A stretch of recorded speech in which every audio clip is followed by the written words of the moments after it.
The rate of flow of Q of a liquid along a narrow pipe of length L and radius R is given by Q equals to alpha R की power 4 over L, where alpha is a constant. ठीक है. An experiment is carried out to determine the value of alpha. The data from the experiment are shown in figure 2. Table 1.1. ठीक है. Table 1.1 है, Q की value दी हुई है, percentage study दी है, R का ही सेम और L का भी सेम, सबकी परसेंटेज स्टडी दी हुई है. ठीक है. Use information table 1.1 to show that the SI base unit of alpha is per second. I think ये सब कर लेंगे. Q का नजर आ रहा है मीटर क्यूब पर सेकेंड है, तो Q की जगह आप ये डाल दें, मीटर क्यूब पर सेकेंड. अल्फा हमें निकालना है, सो अल्फा को अल्फा ही डाल देते हैं. R क्या है, R इज मीटर्स, मीटर की पावर 4 हो जाएगा. और नीचे क्या है, L है. L क्या है, L भी मीटर्स ही है, right. So L is also meters. अच्छा, and then you can cancel out this meters and इसका ये 4 3 हो जाएगा. And then finally you can say that alpha equals to meter cube per second, और वो meter cube उधर जाके divide होगा. तो I guess I hope सबको नजर आ रहा हो कि इसका यूनिट जो है वो per second ही आएगा. ठीक है जी, this wasn't a hard part. ठीक है. मेरी एनर्जी डाउन हुई है, इसका मतलब ये नहीं है कि सबकी एनर्जी डाउन हो. ठीक है. तो जो मैं सवाल पूछूं तो make sure do try to attempt it and answer that too. ठीक है. फिर बोल रहे show that the percentage uncertainty in alpha is 15%. तो अल्फा में अगर आपको दिखानी है तो अल्फा के लिए हम फॉर्मूला रीअरेंज कर लेते हैं. अल्फा क्या है, that is L Q over R की पावर 4. ठीक है. And then you can just see कि percentage uncertainty of L plus Q plus 4 times R की जो भी percentage uncertainty, right. We all can see that. तो हम शॉर्ट फॉर्मूला इस्तेमाल कर दें कि delta alpha upon alpha into 100 equals to percentage uncertainty of Q, that is 3, plus percentage uncertainty of L, that is 4, and plus R की power क्या है, R की पावर 4 है, तो 4 times the percentage uncertainty of R, so that will be 4 into 2. ठीक है. Can you guys confirm 15 ही आ रहा है, 3 plus 4 7, 7 plus 8, हाँ 15 ही आएगा, 15% ही आएगा. ठीक है. Calculate alpha with its absolute uncertainty, give your answer to an appropriate number of significant figures. I think ये भी काफी आसान है. पहले तो आप अल्फा की वैल्यू निकाल लें using these values, and then using this formula you can work out the absolute uncertainty, one significant, और वो सारे रूल्स फॉलो करते हुए हमने करना है. ठीक है. कुछ खासा इसमें मुश्किल नहीं है. अल्फा का फॉर्मूला क्या है, ये लिखा हुआ एल क्यू अपॉन आर की power 4. L is 2.5 into the power 2. ठीक है. और Q क्या है, Q है 2.72 इंटू द पावर -8.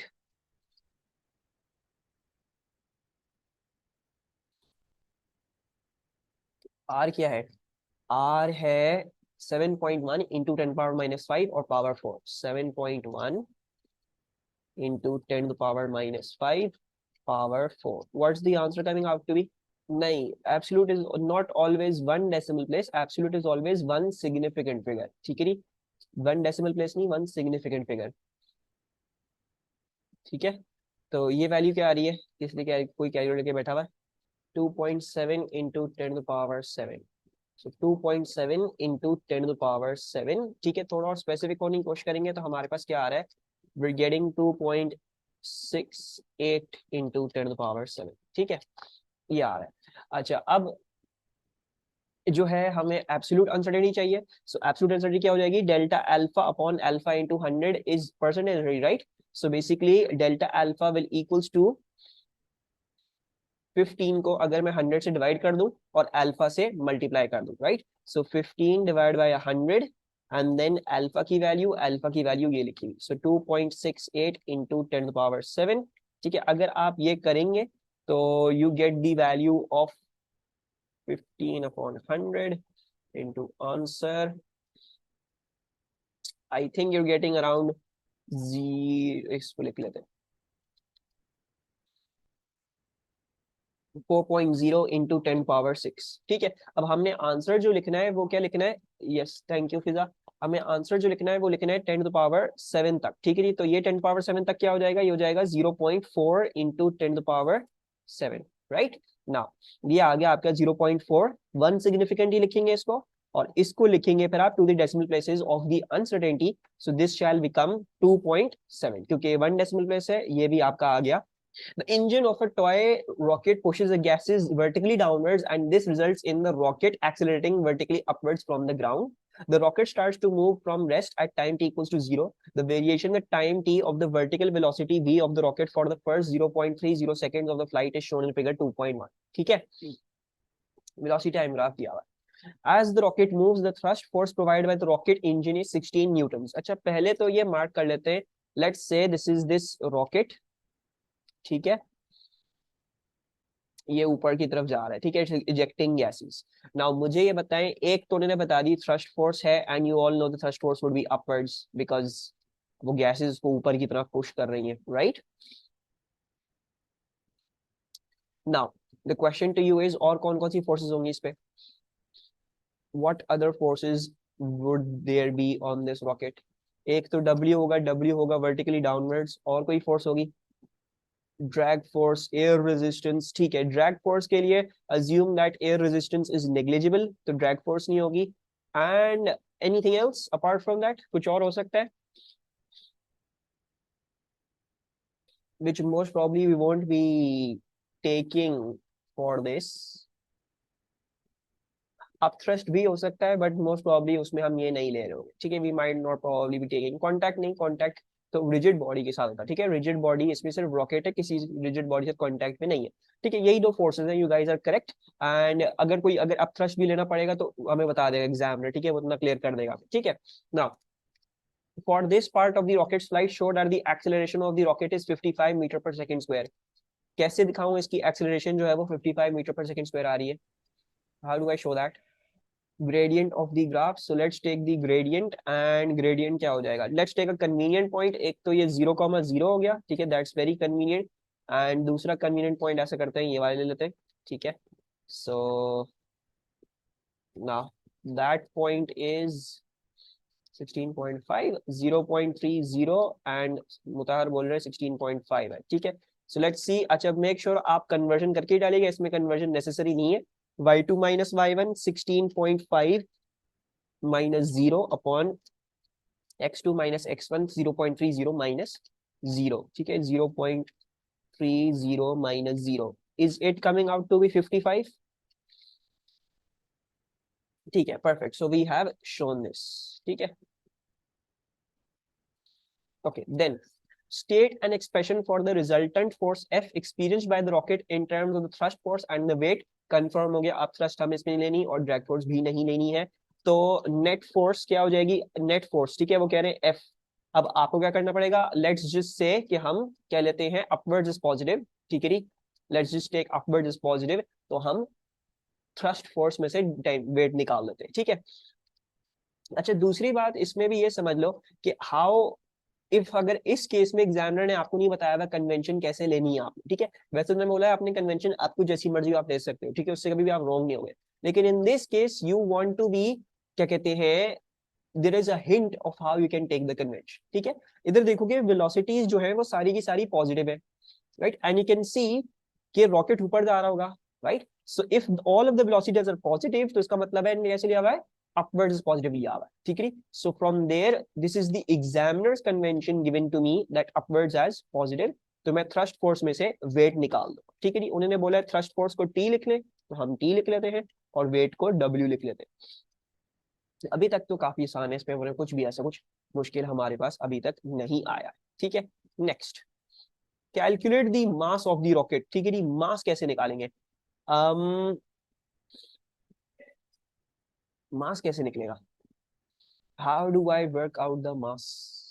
अच्छा, दूसरी बात जो है, इस क्वेश्चन में वो मास फ्लो रेट वाला कॉन्सेप्ट नहीं आ रहा. ठीक है, ये चीज मैंने पहले नहीं पढ़ी थी, ये लिखा हुआ assume that the mass of the rocket is constant for this part of its flight. ठीक है, ऐसा हालांकि हो नहीं सकता, हमें पता है, लेकिन वो बोल रहे हैं आप अज्यूम ये कर लें. So you are going to use F equals to ma. ठीक है, and not F equals to what do we say, वो वाला V D M by D T आप नहीं लोगे. ठीक है, बिकॉज आपका मास कांस्टेंट है, तो we'll just rely on this formula, not on that. ठीक है, although the better one would have been in that case, but उन्होंने इस दफा वो जो है वो चेक करने की कोशिश नहीं करी. तो F equals to ma, you all are correct. अच्छा, resultant force कैसे निकलेगी? F इक्वल्स टू ma तो बोल रहे हो, एक्सिलरेशन तो मालूम हो गई है मुझे, आई नो द एक्सिलरेशन, ये कैसे इस्तेमाल करूं मैं, how do I use this, ये सब बोल तो रहे हो लेकिन इस्तेमाल कैसे होगा, F मुझे पता है क्या,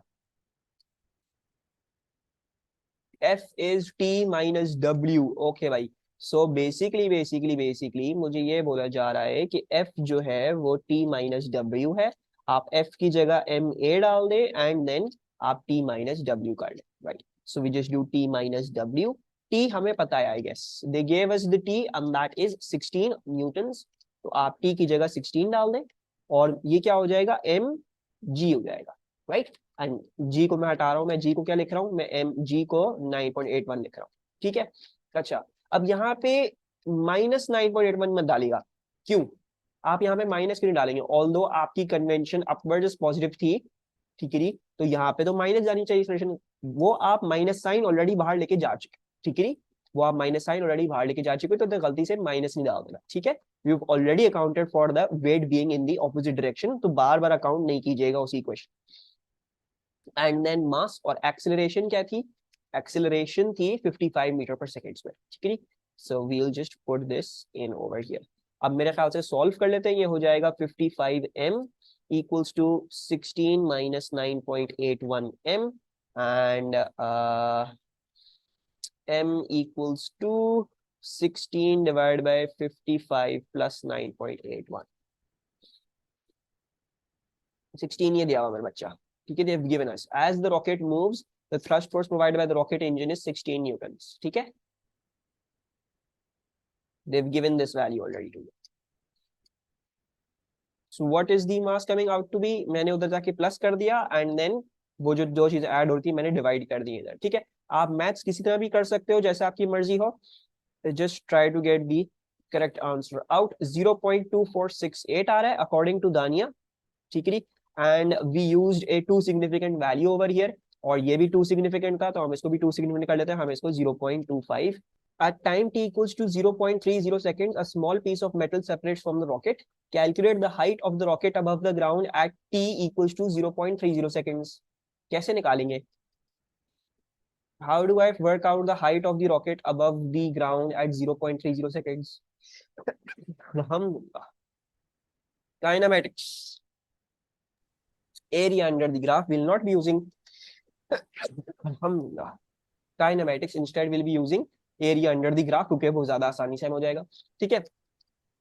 आप काइनेमेटिक्स भी लगा सकते हो, you can read of the value of velocity over here, you can read of the value of initial velocity over here, time भी आपको पता है, काइनेमेटिक्स वगैरह भी लगाया जा सकता है, दैट्स नॉट रॉन्ग, बट हम एरिया ग्राफ ले रहे हैं क्योंकि सबसे आसान वो होगा, फालतू की हमें और चीजें कंसिडर करने की जरूरत नहीं पड़ेगी।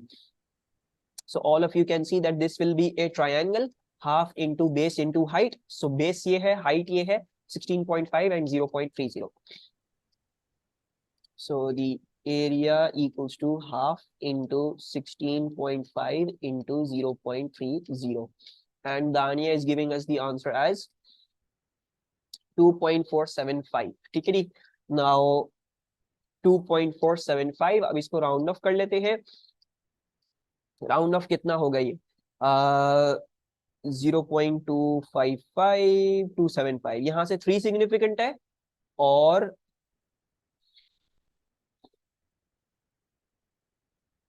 0.275 होगा ना, ये 3 सिग्निफिकेंट है, हमें वैल्यूज के बेस पर आ गई है,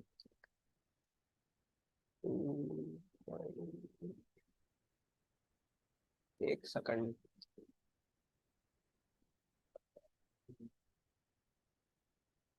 रीड ऑफ 15, इधर से हम 3 सिग्निफिकेंट रीड ऑफ कर सकते हैं, राइट, 0.255, 0.26, 0.265, 0.27, 0.275, 0.28, 0.285, 29, 295, हाँ, you can read off approximately 3 significant from over here, and you can also read off approximately 3 significant from over here, ठीक है, क्योंकि 16.5 हमने रीड ऑफ किया है, खैर अच्छा, this answer should be to 3 significant, ठीक है, but I guess moving along with हमारा जो चल रहा था पैटर्न, हम 2 सिग्निफिकेंट लिख के आ रहे थे, तो अच्छा, एंड मे बी बिकॉज उन्होंने ये वैल्यू दी हुई है हमें कि इस तरीके से, तो we'll just round this off to 2 significant जो हमारा चलता आ रहा था, ठीक है, and we'll say that this is 2.5 metres. ठीक है, तो ये आ गया हमारा हाइट। फिर बोल रहे हैं the speed at which the piece of metal strikes the ground. ठीक है, अब हमें ये निकालना है कि वो स्पीड, जिस स्पीड से वो मेटल का जो पीस है वो ग्राउंड पे आके लगेगा। ठीक है, अच्छा थोड़ा सा समझ ले हुआ क्या है। ये रॉकेट है आपका, ठीक है, एंड दिस इज फ्लाइंग। अब इसमें से एक पीस निकला है, ठीक है, एंड ऑब्वियसली यू नो ये पीस नीचे गिरेगा, right. Now you know the height of this piece above the ground right now. ठीक है, आपको पता है ये 2.5 मीटर्स अबव है। ठीक है, अच्छा दूसरी बात जो है इसमें जरा इंपॉर्टेंट समझना ये है कि your initial speed over here separate तो हुआ है, लेकिन ये रॉकेट के साथ चिपका हुआ था ना, रॉकेट में से निकला है। तो जैसे ही निकला होगा ये अभी भी रॉकेट के स्पीड, जो जिस स्पीड पे निकला है रॉकेट से, उसके साथ थोड़ी देर के लिए ऊपर जाएगा, and then it will eventually start falling down, right. So इसकी जो इनिशियल वेलोसिटी होगी, you will not say it zero, instead you will have to see what's the initial velocity over here, और वो इनिशियल वेलोसिटी है 16.5 metre per second. ठीक है, your initial velocity is 16.5 metre per second, यानी आपकी 16.5 metre per second आ रही है यहाँ। ठीक है, यू नो दैट एक्सेलरेशन जो g है वो 9.81 होता है। हम लेते हैं कन्वेंशन, और कन्वेंशन के हिसाब से हम जो है वो सॉल्व कर लेते हैं, राइट। अच्छा, हमने पहले भी अपवर्ड्स पॉजिटिव ली थी, तो हम अपवर्ड्स पॉजिटिव अभी भी ले रहे हैं। अब हमें काइनेमेटिक्स के थ्रू ही सॉल्व करना पड़ेगा, क्योंकि इसका कोई ग्राफ नहीं दिया हुआ और कोई चीज नहीं दी हुई।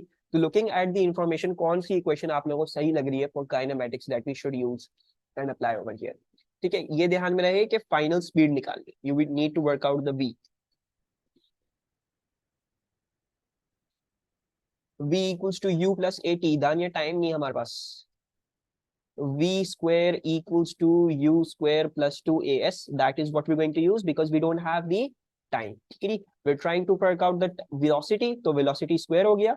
initial velocity ये रही 16.5 upwards direction में थी, right, the rocket was traveling upwards, so this is going to go in as positive 16.5 square। चलिए, then plus 2 acceleration क्या है, now this is downwards। ठीक है, तो you will take this is minus 9.81। displacement क्या है, डिस्प्लेसमेंट इस point से नीचे की तरफ है, right. So this too you will take as negative, तो हम इसको भी नेगेटिव डालेंगे अंदर, -2.5, राइट। अब देख लेते हैं velocity square will equals to 16.5 का स्क्वायर। एक काम करते हैं, इसको लिख लेते हैं पहले, 16.5 square plus 2 9.81 2.5, so this is 321.3, right, and then you got under root both sides, so under root this and you're getting velocity equals to 17.92। ठीक है, 17 point, दानिया गलत आ रहा है, कुछ मिस्टेक हुई होगी कैलकुलेटर में डालते हुए। सो 17.92 मीटर पर सेकेंड। ठीक है, अच्छा अब इस बात को समझें कि ये जो है this could have been both ways. ठीक है, this could have been both ways, ये सिर्फ डिस्कशन के हवाले से पूछ रहा हूँ, वरना आप यहाँ पे 18 लिख देंगे 2 दैट इज ओके। ठीक है, बट अंडरस्टैंड के स्क्वायर रूट लेते हुए प्लस माइनस दोनों आते, राइट। ऐसा कुछ याद होगा, मैंने एक एमसीक्यू करवाया था रिगार्डिंग दिस इन मोमेंटम, जिसमें स्क्वायर रूट लेने के बाद यू हैड टू कंसीडर कि पॉजिटिव है कि नेगेटिव है। तो इसमें आंसर पॉजिटिव नेगेटिव दोनों आए हैं, एंड आपको पता है कि नीचे आते हुए your velocity will be like this, downwards होगी। So the correct answer is going to be minus 17.92 and not positive 17.92, right? Now, अब क्योंकि उन्होंने स्पीड बोला हुआ है, स्केलर क्वांटिटी पूछी हुई है, तो इसलिए मैंने 18 लिख दिया। मैं माइनस नहीं लिखूंगा ना मैं पॉजिटिव लिखूंगा, ठीक है। But if you I were to ask you the velocity, then you should know that it would be minus 17.92। This is the one that you would choose because this is downwards अभी फिलहाल। ठीक है, समझ में आया कोई problem इसमें? State the principle of moments. तो प्रिंसिपल ऑफ मोमेंट्स की क्या कंडीशन है, and what's the condition and what's actually the principle of moments। ठीक है, दोनों चीजें बताइएगा साथ साथ। remember for any principle you have to state its condition। in a closed system sum of clockwise equal to anti-clockwise। दानिया the condition is wrong, वो चीज सही है जो आपने बोला है।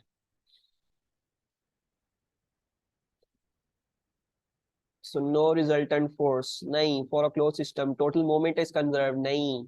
गुलाम चेंज कर दिया पूरा लॉ, वो मोमेंटम का है। for an object to be in equilibrium, ठीक है, for an object to be in equilibrium the sum of clockwise moment is equal to the sum of anti clockwise moments, ठीक है, about a point. So you that is the correct one, ठीक है। इसमें कोई close system होने की जरूरत नहीं है क्योंकि फोर्सेस लग रही है, ठीक है। मोमेंटम वाला क्लोज सिस्टम है, उसमें कोई एक्सटर्नल फोर्स नहीं है, ठीक है, लेकिन इसमें कोई नहीं है। और मोमेंट्स की बारे में बात करते हुए रिजल्टेंट फोर्स कभी नहीं आएगी।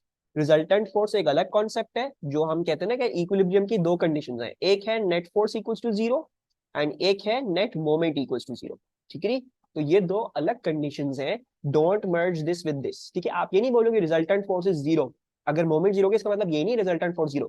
मोमेंट जीरो हो सकता है, रिजल्टेंट फोर्स जीरो हो या ना हो, दैट इज नॉट ट्रू, ठीक है। That might have to be checked further, ठीक है। ये दोनों अलग है अपने आप से, ठीक है। So you'll say for an object to be in equilibrium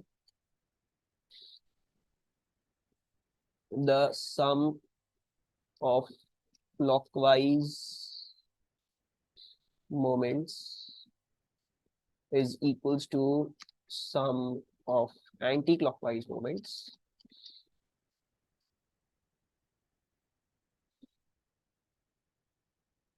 about a point, ठीक है। तो ये आ गया आपका क्या कहते हैं this thing. Now, this is something that will obviously concern moments and all that. A hollow plastic sphere is attached at one end of a bar. The sphere is partially submerged in water and the bar is attached to a fixed vertical support by a pivot P as shown in figure 3.1.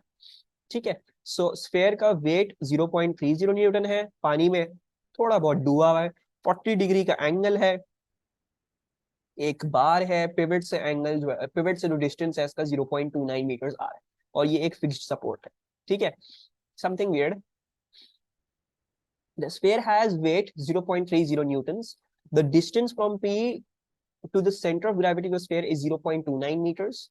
Assume that the weight of the bar is negligible, bar का कोई weight नहीं है, ये assume कर ले। Calculate the moment of the weight of sphere about point P, तो वो बोल रहे हैं weight, ये जो weight है आपका, ठीक है, इसका मोमेंट निकाल दें हमें बाय द पॉइंट पी, ठीक है। पॉइंट पी के लिहाज से हमें जो है वो मोमेंट निकाल दें, ठीक है। And you know that this value is 0.30, तो आई गेस इतना सिंपल होगा ये कि अगर हम 0.30 इंटू 0.29 कर लें, राइट, सही है, काफी होगी इतनी वर्किंग, या और कुछ करना चाहिए इसमें?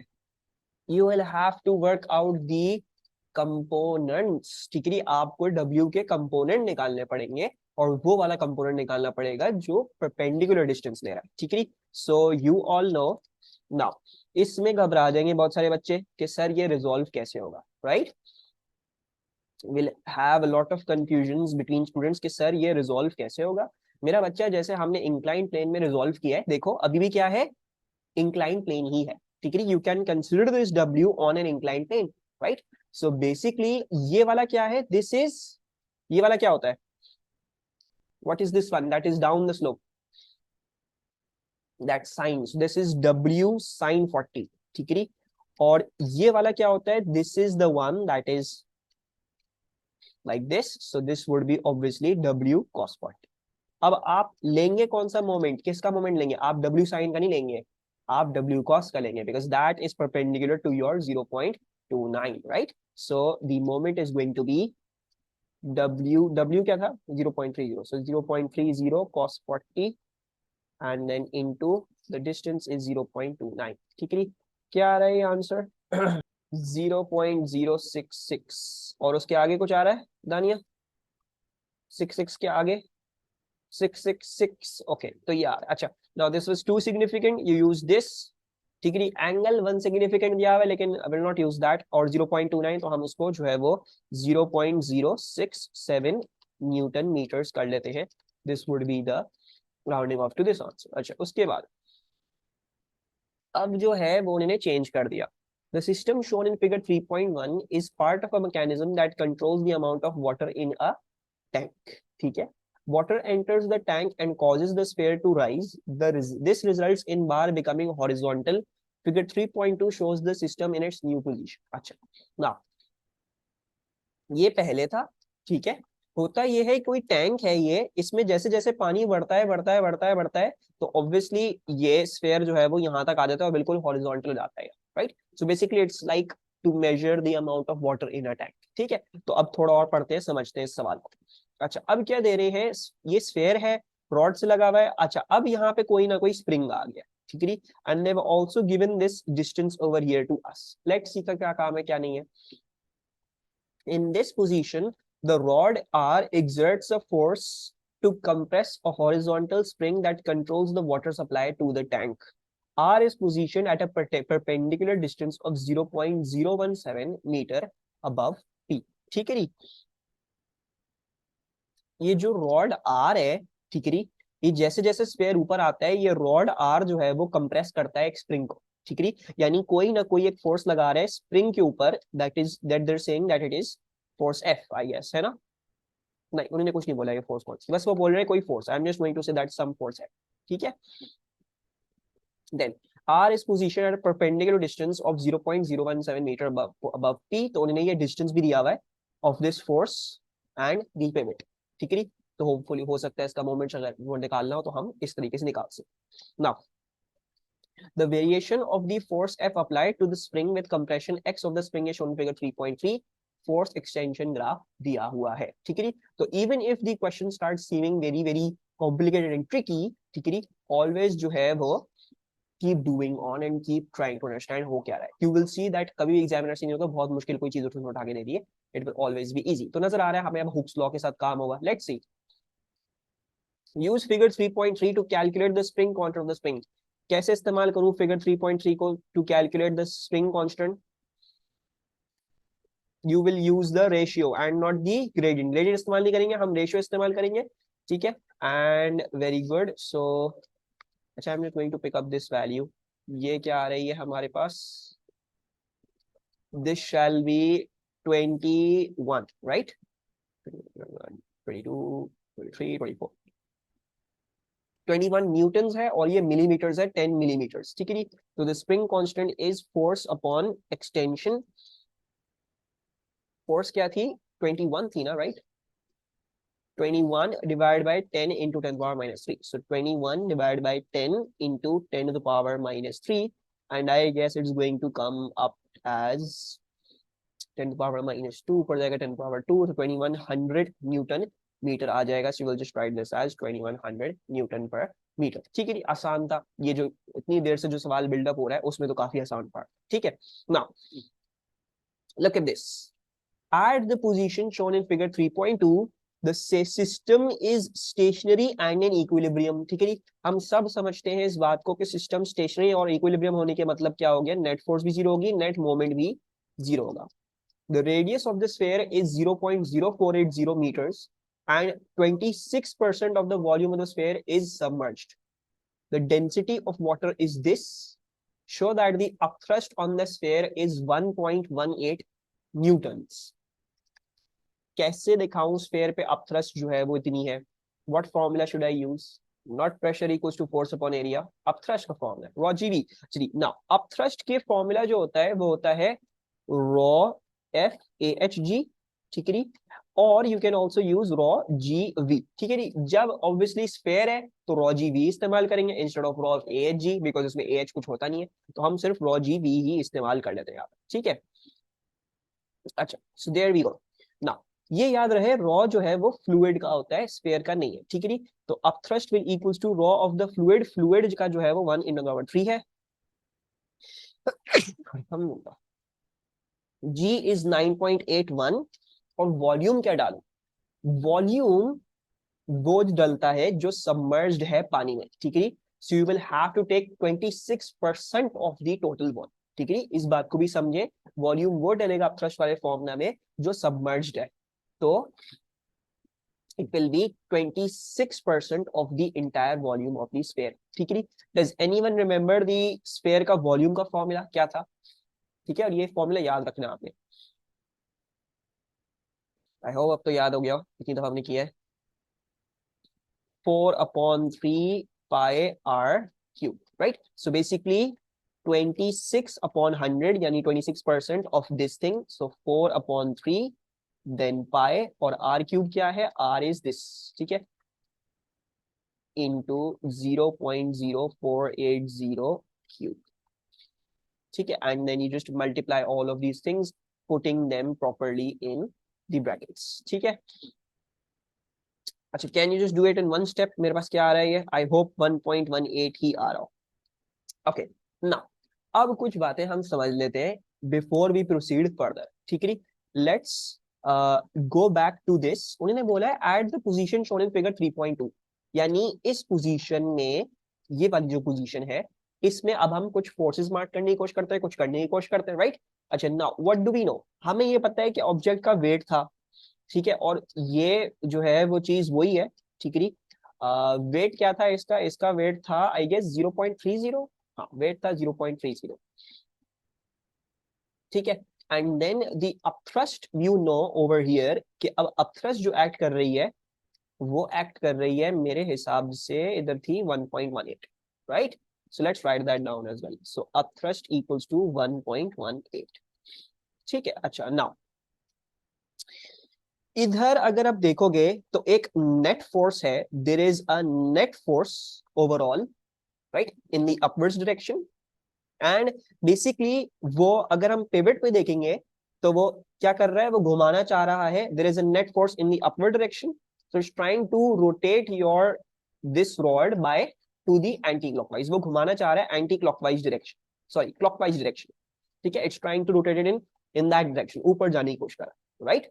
अच्छा, अच्छा, अब क्या हो रहा है, अब बेसिकली जैसे जैसे घूमता जाता है ये ऑब्वियसली इसको दबाता जाएगा, स्प्रिंग को, तो द स्प्रिंग में टेंशन बिल्ड होती जाती है, ठीक है ना। स्प्रिंग में एक टेंशन बिल्ड हुए चले जा रही है, एंड सो दैट इज जो है वो काउंटर एक्टिंग ये जो आपका हो रहा है, ताकि आप इक्विलिब्रियम में वापस आओ।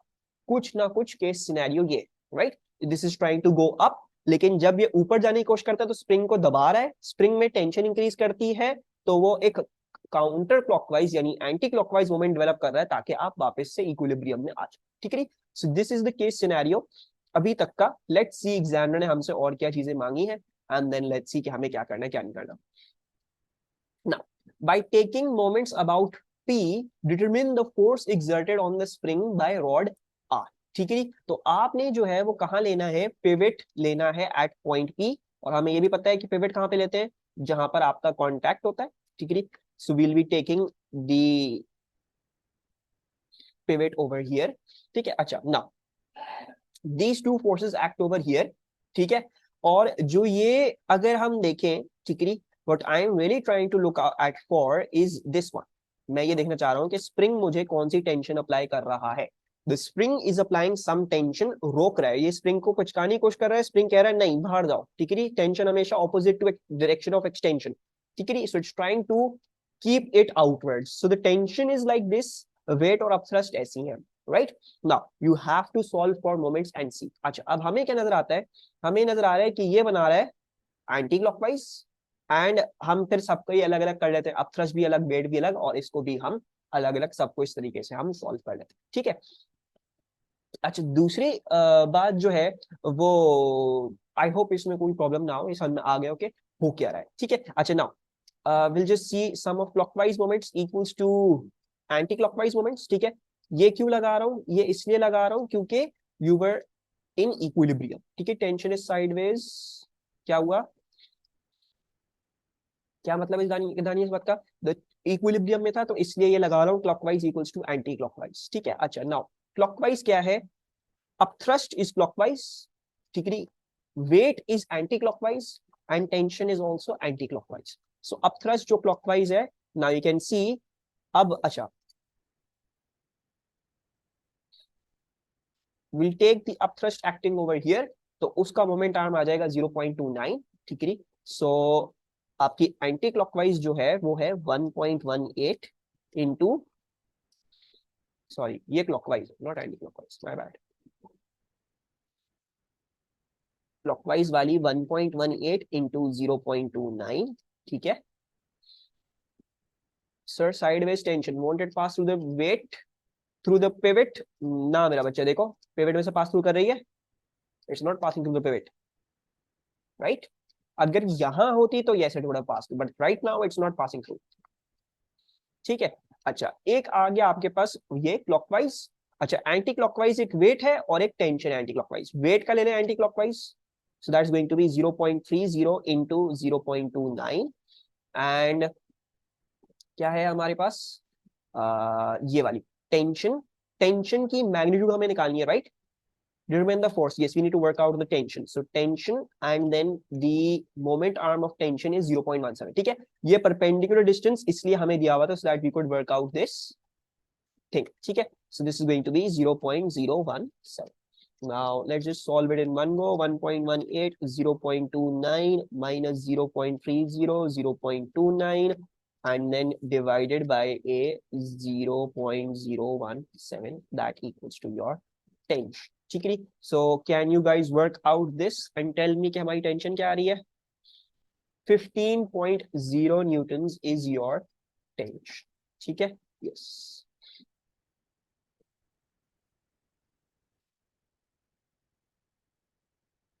अच्छा, now some things I want to discuss over here कि क्या कहते हैं, होना तो 3-4 मार्क्स का था लेकिन for some reason it's not. Most probably आगे कोई पार्ट इसलिए कॉम्पनसेटेड होगा. You'll see some double slit का कोई ऐसी सवाल दिया होगा बहुत आसान. अच्छा, now अब there should be some questions that should be coming into your mind. ठीक है जी, पहले मैंने फोर्स बना के यहाँ पे रखी हुई थी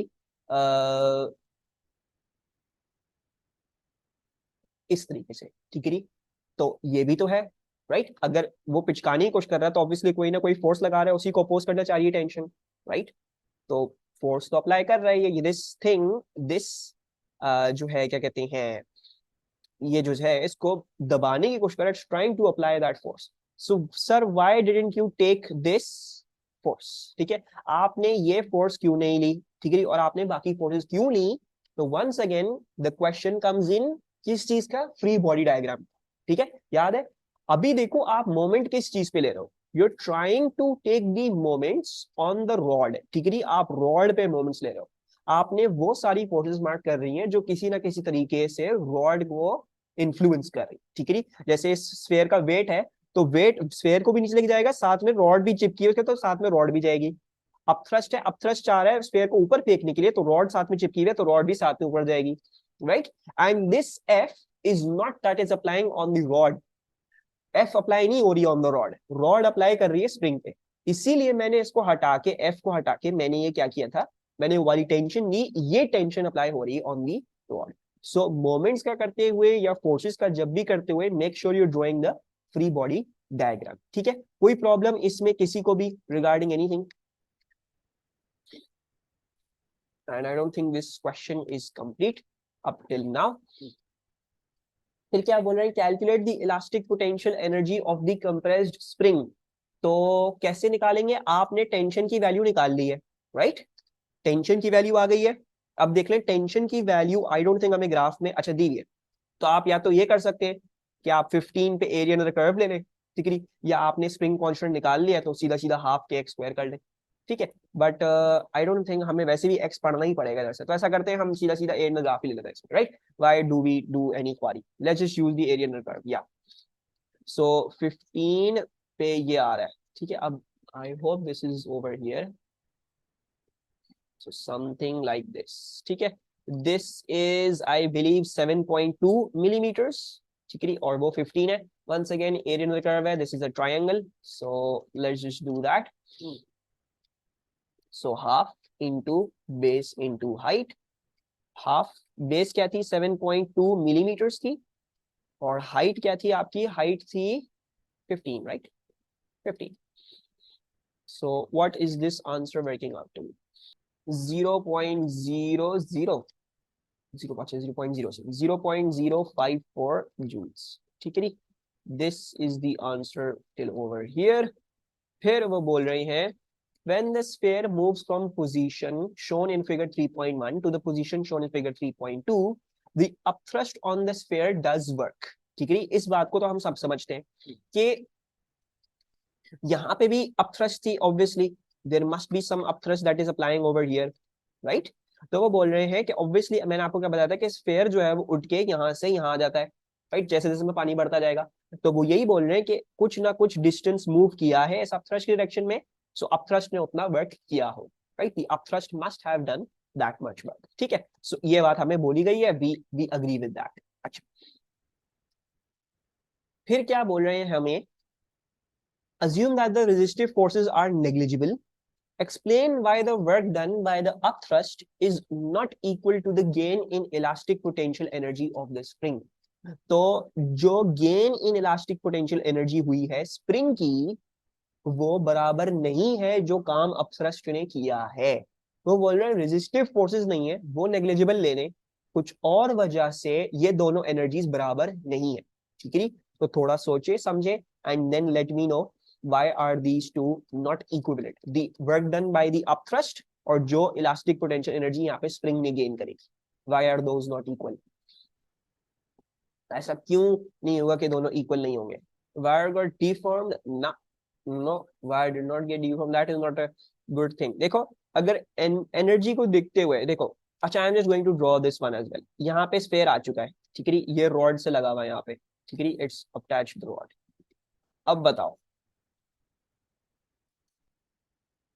दोनों के नाम डिफरेंट है माशाल्लाह, ये क्या मतलब, जी नहीं। देखो स्फेयर यहां से यहां तक आया है, ठीक है, मैं आपको बोलूं energy input equals to energy output, तो क्या आप मुझे बता सकते हैं एनर्जी इनपुट कौन कौन से और एनर्जी आउटपुट कौन कौन से? What is the energy input and what is the energy output? ना, जीपीई प्लस मोमेंट, मोमेंट तो नहीं, but if you talk about the energy input, तो सिस्टम में कौन सी एनर्जी गई है? अपथ्रस्ट की गई है, अपथ्रस्ट ने काम करके स्फेयर को ऊपर लेके आया, right, that is the energy input. Upthrust has done the work, so we are going to say work done by upthrust. Output कौन कौन से हैं? एक आपने यहाँ पे स्टोर करी elastic potential energy, so you stored some elastic potential energy, and दूसरा ये है you can you not see, मैंने देखो दोबारा से बना के इसलिए दिखाया था because you have gain some height, ऐसा है ना, हाइट गेन करी है ना, you have gained some height, so you're also gaining gravitational potential energy। सिर्फ इलास्टिक पोटेंशियल एनर्जी में गेन नहीं आया, ग्रेविटेशनल पोटेंशियल एनर्जी दोनों और इलास्टिक पोटेंशियल दोनों में गेन आया। the upthrust did the work and these two energies increased, so therefore it is not numerically equal because किस वजह से the sphere also gained gravitational potential energy. ठीक है, आई फेल्ट लाइक सब ये कर सकते थे लेकिन आई थिंक कुछ घूम गए थे बस सारे बच्चे, तो इसलिए आंसर नहीं दे सके। मुताहर ने ऑल हमें दो, ऑल दो जो है वो सही आंसर काफी हद तक दे दिया। ठीक है, कोई प्रॉब्लम इस सवाल में, कोई कंफ्यूजन? ओके, एक काम करते हैं, ठीक है, लेट्स टेक आवर नमाज ब्रेक। ठीक है, नमाज ब्रेक ले लेते हैं, मुझे नहीं लग रहा आज ये पेपर कंप्लीट हो पाएगा बिकॉज अभी भी अच्छा खासा रहता है। I think we are only on question number 2, question number 3 हम तक पहुंचे थे। अच्छा, बोल क्या रहे हैं, progressive longitudinal wave travels through a medium from left to right. Figure 4.1 shows the positions of some of the particles in the medium at time t0 and a graph showing the particle displacement at the same time t0। ठीक है, तो यानी displacement distance graph दिया हुआ है, हमें पता है डिस्प्लेसमेंट डिस्टेंस क्या होता है, एक टाइम में जो है वो पिक्चर खींची हुई होती है, राइट, एक टाइम में एक पिक्चर खींची हुई होती है, तो ये कुछ जो है वो आपके पास ऐसा ही है। ठीक है, अच्छा now now you can see कि उन्होंने किसी ना किसी तरह इसमें कंप्रेशन भी मार्क करी हुई है कि कंप्रेशन ये है, उन्होंने ये भी मार्क किया हुआ है कि रेयर फ्रैक्शन किधर आ रही है, एंड दे जस्ट नो समा, उनको ये भी पता है नॉर्मल एयर प्रेशर कहाँ है क्या नहीं।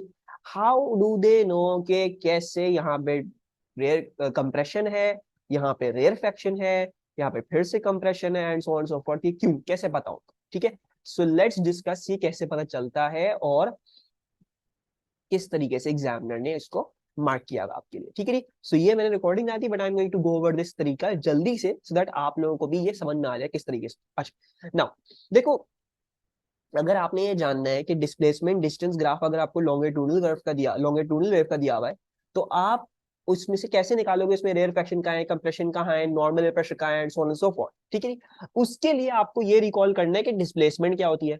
Displacement is a vector quantity, it can be some meters to the आपकी डिपेंडिंग ऑन द डायरेक्शन, आप कौन सी डायरेक्शन बात कर रहे हो, ठीक है ना। आप वर्टिकल में बात करो तो अपवर्ड्स पॉजिटिव या डाउनवर्ड्स नेगेटिव बोलोगे, अगर हॉरिजॉन्टल बात करो तो इस तरीके से, right. Now we all know in a longitudinal wave the direction of motion of the particles is along the propagation of the wave. तो अगर हम ये कह रहे हैं कि हमारी वेव जो है वो यूं जा रही है, ठीक है, अगर हम ये बोल रहे हैं कि ये direction of travel of the wave है, तो हमें पता है एक पार्टिकल जो है वो इस पे वाइब्रेट जो कर रहा होगा वो यूं और यूं ही कर रहा होगा, ठीक है।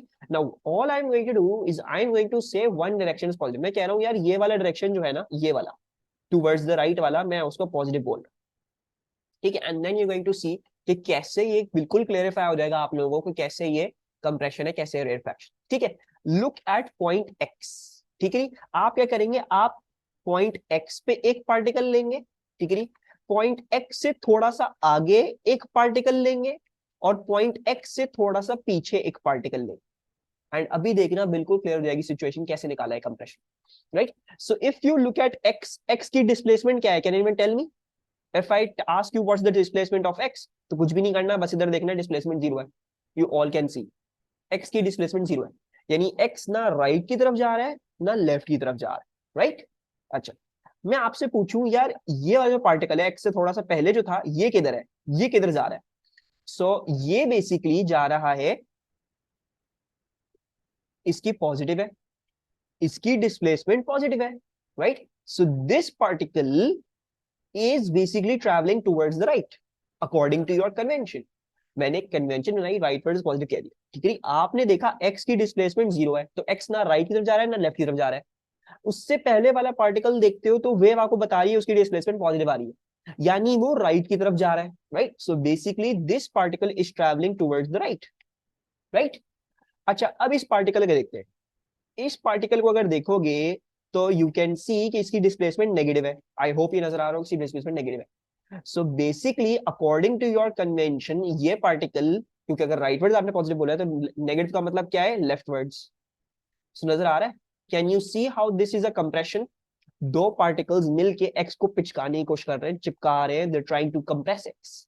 सो therefore the examiner knows that this is the compression का पॉइंट। क्या सबको ये बात समझ में आई, रियलाइज हुआ है किस तरह से एग्जामिनर निकाला? ठीक है, अब हम और पॉइंट्स भी देखते हैं, ठीक है जी। Let's keep practicing and let's understand this कि कैसे किया। मैं आपसे पूछूं यार इस पे बताओ मुझे, टेल मी अबाउट दिस, इस पॉइंट में बताओ इस पॉइंट पे क्या, ठीक है। तो आप क्या करेंगे, आप एक पार्टिकल लेंगे यहाँ पे, थोड़ा सा इससे आगे लेंगे एक पार्टिकल और थोड़ा सा इससे पीछे ले लेंगे एक पार्टिकल, ठीक है। अच्छा, मुझे ये बताओ, सबको नजर आ रहा है कि इन सबकी डिस्प्लेसमेंट पॉजिटिव ही है, all of them have a positive displacement, सबकी पॉजिटिव है, right. So according to your convention, जो आपने कहा था राइट वर्ड इज पॉजिटिव, तो उस हिसाब से ये भी राइट की तरफ जा रहा है, ये भी राइट की तरफ जा रहा है, ये भी राइट की तरफ जा रहा है। ना एक दूसरे को पिचका रहे हैं, ना एक दूसरे से दूर जा रहे, साथ साथ मिलके आगे जा रहे, right. So this would be a point of normal air pressure. ना किसी को पिचकाने की कोशिश कर रहे हैं, ना किसी को जो है ना किसी दूर जा रहे हैं, कुछ भी नहीं हो रहा, सब साथ साथ चल रहे हैं। सो ये नॉर्मल एयर प्रेशर होगा, right. But for example if we look at this point, ठीक है, इस पॉइंट पे देखते हैं। इस पॉइंट पे आपने एक पार्टिकल लिया ये, एक पार्टिकल लिया ये, एक पार्टिकल लिया ये, ठीक है। अच्छा ना, सो पार्टिकल बिटवीन 9, ये देखो, ठीक है। Look at this, now this one, ये नजर आ रहा है, ये जो y जो पार्टिकल है इसकी डिस्प्लेसमेंट क्या है, जीरो है। You can see the particle y has a displacement of zero. But इससे आगे वाला जो पार्टिकल है ये वाला, ठीक है, if we look at this particle, तो इसकी क्या है, आई होप नजर आ रही हो कि पॉजिटिव आ रही है। तो इसका मतलब क्या है, इसका मतलब ये है it is going towards the right. Now this one has a negative displacement, so this one is going towards the left. So in this case, this is not a compression. दूर जा रहे, राइट। अब पिचकाने की कोशिश नहीं कर रहे, एक बीच में ही खड़ा हुआ है, कहीं नहीं जा रहा, बाकी उससे दूर जा रहे हैं सारे के सारे। So basically this is a point of rarefaction. इस तरीके से ये अंदाजा निकला, right. And then you can do this along for different different points on a wave and you can easily see compression कहाँ है, नॉर्मल एयर प्रेशर कहाँ है, रेयरफैक्शन कहाँ है और क्या चीज कहाँ है, ठीक है। मेरा आपसे सवाल ये इधर, ठीक है, let's say this is particle A, let's say this is particle B, let's say this is particle C।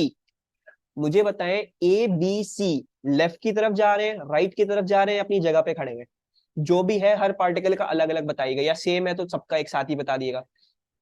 तो ए कहाँ जा रहा है, बी कहाँ जा रहा है, सी कहाँ जा रहा है। And remember your convention is rightward is positive, आपने कन्वेंशन ये ली है, ठीक है। So you are are correct, सब के सब नेगेटिव डिस्प्लेसमेंट है, all are going towards the left, right, they all are going towards the left. तो ये पॉइंट कौन सा पॉइंट होगा? अगर कोई भी एक दूसरे को पिचकान नहीं चाह रहा ना, एक दूसरे से दूर जा रहे हैं, तो क्या हो रहा है, सब साथ साथ चल रहे हैं, तो what would this point be called? This would be a normal air pressure का पॉइंट, ठीक है। So this is a normal air pressure का point. So this is how you work out compression and refractions from a displacement distance graph of a longitudinal wave. ठीक है, समझ में आया सबको? कोई क्वेरी, कोई कंसर्न तो अभी पूछ लो, ठीक है। एंड मैंने इसकी वीडियो भी डाली हुई थी ग्रुप पे, so you might want to look at that too, लेकिन उसमें भी यही सब कुछ समझा है, ठीक है। थोड़ी सी वो लंबी है वीडियो, मैंने अभी जल्दी से करवा दी है, ठीक है। इब्राहिम आमना क्लियर है, मुतहर आपको, Rayan do we need to, Fiza इस क्वेश्चन में नहीं ढूंढने की जरूरत, ठीक है। लेकिन मैंने क्यों सिखाया, अगर आ गया, ठीक है। कुछ एमसीक्यूज आते हैं, मैंने आप लोगों को बोला था कि मुझे ये चीजें सिखानी है, लेकिन फिर मैंने उसकी यूट्यूब की कुछ रिकॉर्डिंग्स डाली थी आपके ग्रुप पे, एस्टिमेट्स की भी डाली हुई है, और साथ में उसकी साथ भी मैंने ये वाली लिंक भी शेयर करी, right. So in this question this was not required that you work it out, लेकिन इफ सपोज निकालने को आ गया तो you should know how this comes out, ठीक है।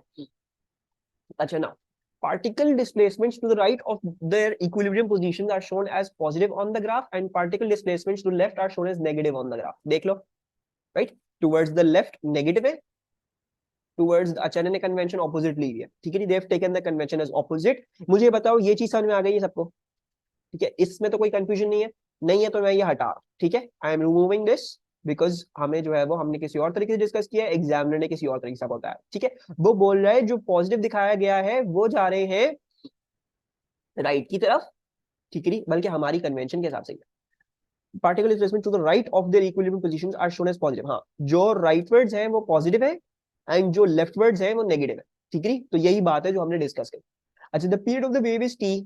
On figure 4.1, draw circles around two particles which are exactly one wavelength apart.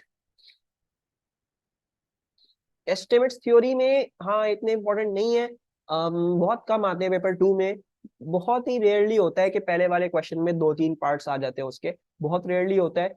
I would recommend देख लो भाई, ठीक है, देख के जाना, समझ के जाना, बाकी most probably they won't be coming too much. Electromagnetic spectrum में पहले ही बता चुका हूँ, वो मेमोराइज करना है, उसकी एस्टिमेट सबसे ज्यादा इंपॉर्टेंट है, बाकी सबकी इतनी इंपॉर्टेंट नहीं है, ठीक है। अच्छा मुझे ये बताओ, between which two points should I draw a circle to show that they are one wavelength apart? किन दो पॉइंट्स के बीच में बनाओ? First particle and Y, first particle and Y. अच्छा, और कोई और बताना चाहेगा? भाई देखो, जैसे आप लोग बताते थे मुझे एक वेव कहाँ पे है कैसे है, तो वो चीज चेंज नहीं करी है, ठीक है, ग्राफ तो वही है ना। तो जैसे दानी ने बोला कि सर यहां से लेके यहां तक, यानी आप इन दोनों को बना दें, बिल्कुल सही है, कोई गलत बात नहीं है इसमें, ठीक है। दानी ने बोला सर यहाँ से यहाँ पे भी है, तो बिल्कुल सही है, एक वेव आपको नजर आ रही है, सबको नजर आ रही है, ठीक है।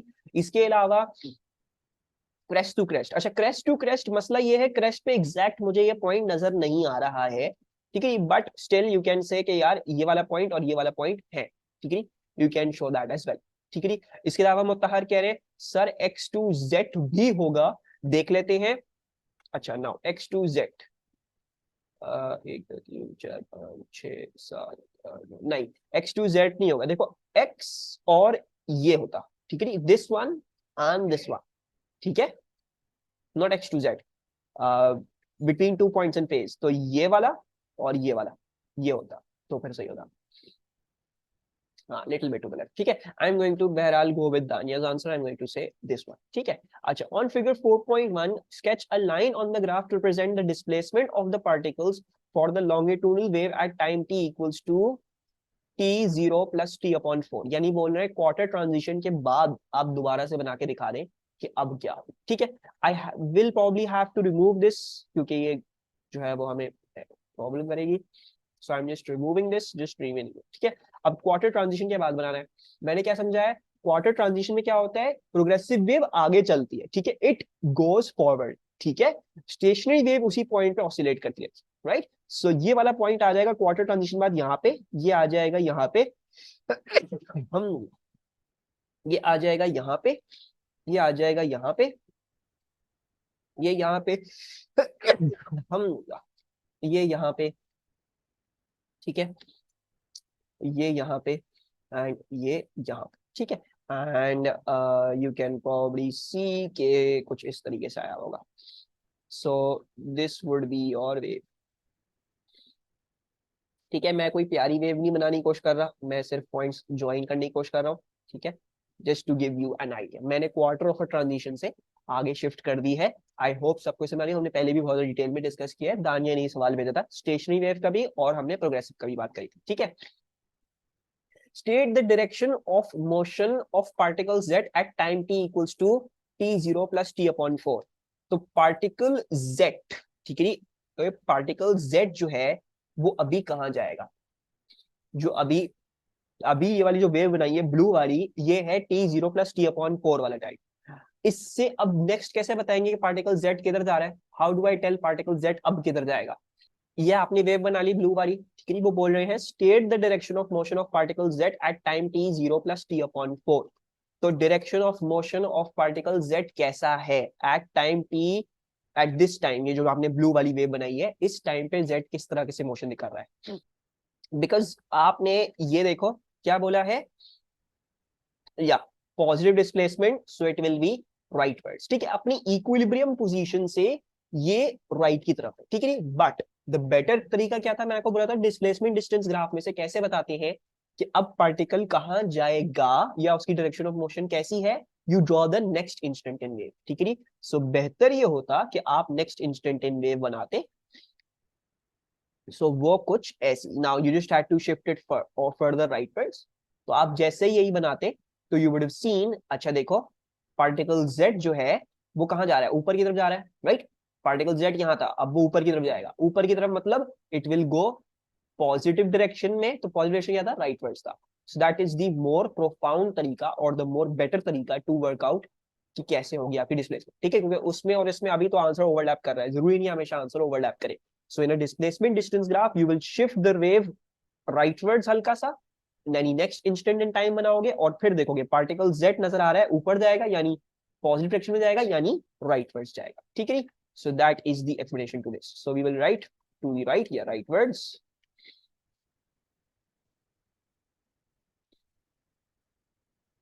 अच्छा उसके बाद क्या है, the frequency of the wave in A is 16 kilohertz, the distance between particles x and y is 0.19, calculate the speed of the wave as it travels through the medium। अच्छा x y के बीच में 0.19 बताया हुआ है, x y can we work this distance out in terms of lambda, lambda के term में कितना होगा ये distance x y।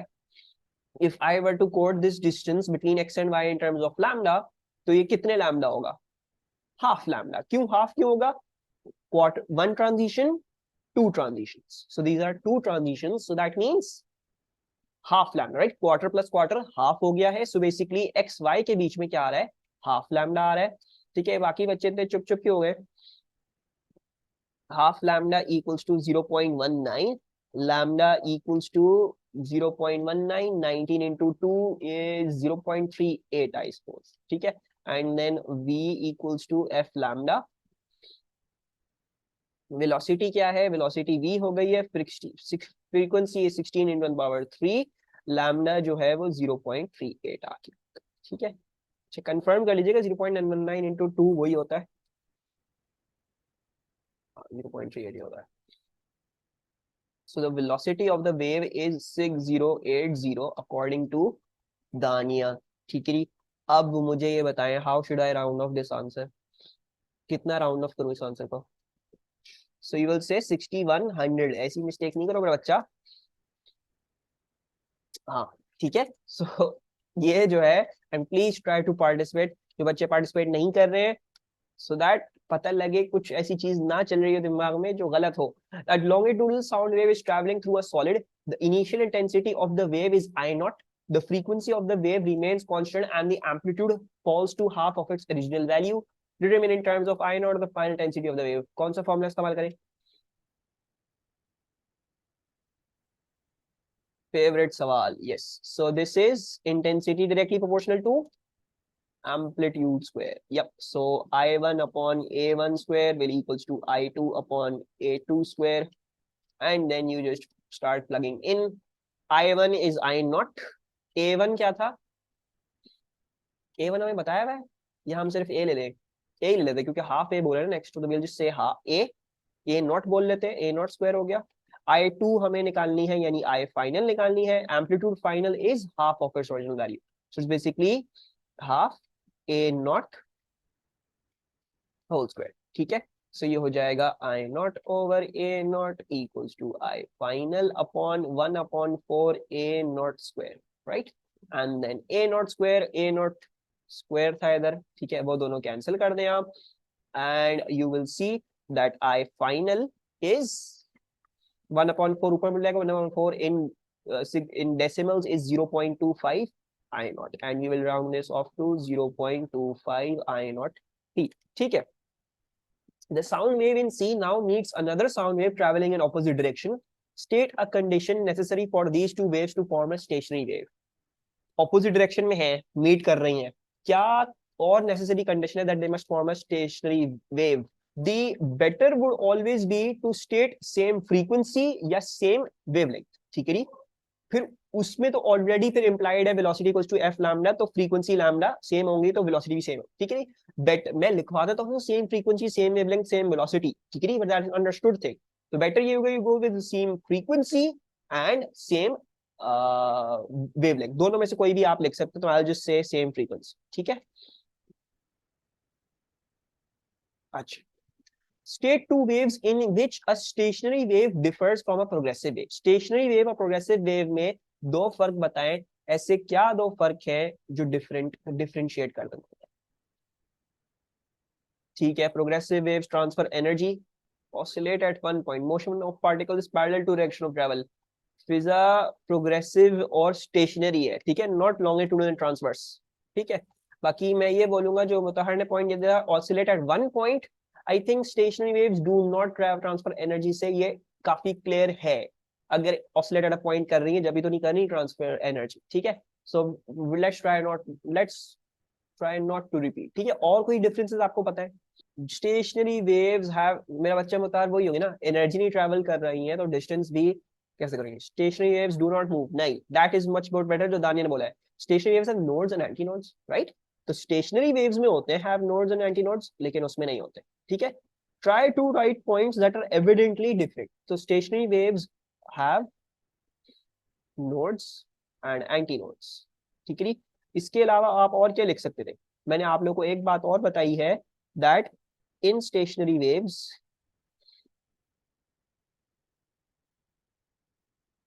particles in a loop are 0 degree out of phase, right? नहीं, हम ना stationary particles up and down भी जा सकते हैं। अगर मैं एक रोप पे कर रहा हूँ तो ट्रांसवर्स वेव वो रोप पे बनाई जा सकती है। हमने तो माइक्रोवेव की भी देख ली, हमने माइक्रोवेव्स का भी सवाल देखा है स्टेशनरी वेव पे, तो दैट वुड बी रॉन्ग, वो तो लॉन्गिट्यूडनल और ट्रांसवर्स हो जाएगा फिर, ठीक है। Particles in a loop are 0 degree out of phase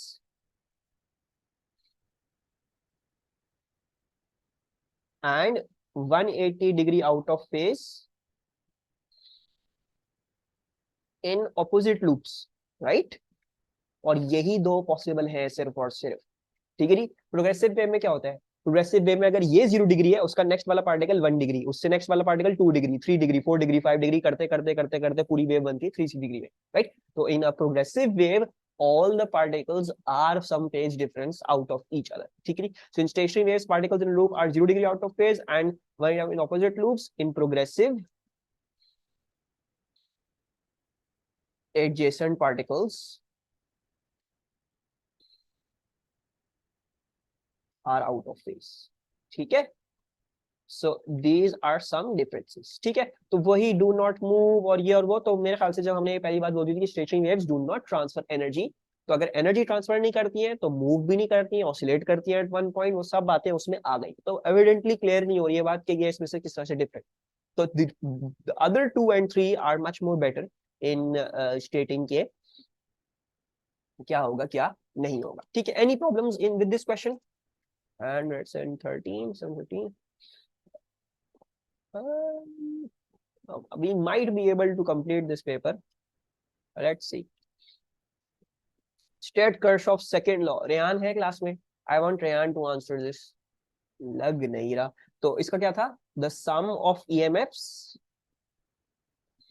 equals to sum of potential differences PDs, ठीक है। आप पूरा पूरा लिखिएगा, मैं नहीं लिख रहा पूरा, अपने दिल नहीं चाह रहा। Sum of EMFs equal to sum of PDs in a closed loop या क्लोज्ड सर्किट, जैसा लिखना चाहूँ, ठीक है। मैं क्लोज्ड लूप लिखूंगा। अच्छा, now three identical cells, each of electromotive force 1.5 volt and internal resistance this much, are connected in parallel across a conductor as shown in figure 5.1, ठीक है। A very elaborate drawing. The conductor is composed of two cylindrical sections A and B. The total resistance of the circuit is 2.2 ohm. Show that the resistance of the conductor is 2.0 ohms. ठीक है। तो they're telling you total resistance इतनी है, आप हमें बता दें कि resistance of the conductor 2 ohms कैसे आ रही है। तो कैसे करें? टोटल रेजिस्टेंस बताइए, बोल रहे हैं कंडक्टर की रेजिस्टेंस इतनी है, दिखाएं। Which formula should we use? Yep, you're going to use the resistance in parallel वाला formula, ठीक है। We will use the resistance in parallel वाला formula, so it is going to be 1 upon R effective will equals to 1 upon R1 plus 1 upon R2 plus 1 upon R3 and so on and so forth, जो भी है आपके पास, ठीक है। मेरे ख्याल से 4 ही है, 1 2 3 और 4, ठीक है। 1 upon R effective क्या है? वो है 2.2, so 1 upon 2.2, 1 upon R1 क्या है? 590 मिली ओम्स है, ठीक है। So it's 1 upon 590 into 10 to power -3। ये भी वही है 590 मिली ओम्स, ये भी वही है 590 मिली ओम्स, ठीक है। मैं इसको ऐसे कर रहा हूँ, मैं इसको 3 से मल्टीप्लाई कर रहा हूँ। आई होप समझ में आ रहा हूँ। ये भी वही है, ये भी वही है, ये भी वही है। It's basically 1 upon R1 plus 1 upon R1 plus 1 upon R1 यानी 3 अपॉन R1। तो मैंने 3 इंटू दिस थिंग कर दिया, and then plus 1 upon R4, the R4 is what you trying to work out, ठीक है। अच्छा, अब क्या कर लेते हैं, let's send that to over here and that to over here. So 1 upon R4, sorry बल्कि इसको उधर भेजते हैं, ठीक है, उसको ध्यान देते हैं। 1 upon R4 will equals to 1 upon 2.2 minus 3 1 upon 590 into 10 to power -3। क्या आ रहा है भाई आंसर इसका? एंड फिर एक काम कीजिएगा, हम फिर दोनों साइड्स को इनवर्स भी कर लेते हैं साथ साथ। तो ये कंप्यूट करके आंसर इनवर्स कर दीजिएगा to work out what R4 actually is. ये तो कुछ और ही आ रहा है ना। Maybe we did some mistake. अच्छा, my bad, sorry. एक सेकेंड। अच्छा, इधर एक मुझसे मिस्टेक हो गई, silly mistake from my side, let me just correct it, ठीक है। और मुझे इधर थोड़ी सी एक्सप्लेनेशन भी करनी पड़ेगी आप लोगों के लिए। ओके, बेसिकली ये 3 बैटरियां हैं, है ना। ये 3 तो बैटरियां हैं, all of them are batteries, ठीक है। ये जो रेजिस्टेंस है ये पैरेलल में नहीं है इन तीनों के साथ। हम ये तो कह सकते हैं कि ये रेजिस्टेंसेस पैरेलल में है, ठीक है, लेकिन ये रेजिस्टेंस पैरेलल में इनके साथ नहीं है। ये पैरेलल में है with the battery and the, मतलब ये अगर मैं कहूं ये पूरी चीज इसके साथ पैरेलल में है तो ठीक बात है। अगर मैं कहूं यार ये और ये पैरेलल में तो गलत बात है। आई होप सबको नजर आ रहा हूं, राइट। मुझसे गलती हो गई थी। This is in parallel with this but not this is in parallel with this, ठीक है। तो यू कैन नॉट से कि सबके आप रेजिस्टेंसेस पैरेलल में ऐड कर लो तो आ जाएगा, नहीं, क्योंकि A B is not in parallel with these three, ठीक है। तो ये फर्क है सबसे पहली बात, ठीक है। अच्छा, सो अब क्या है, क्या करें हम, right, what should we really be doing.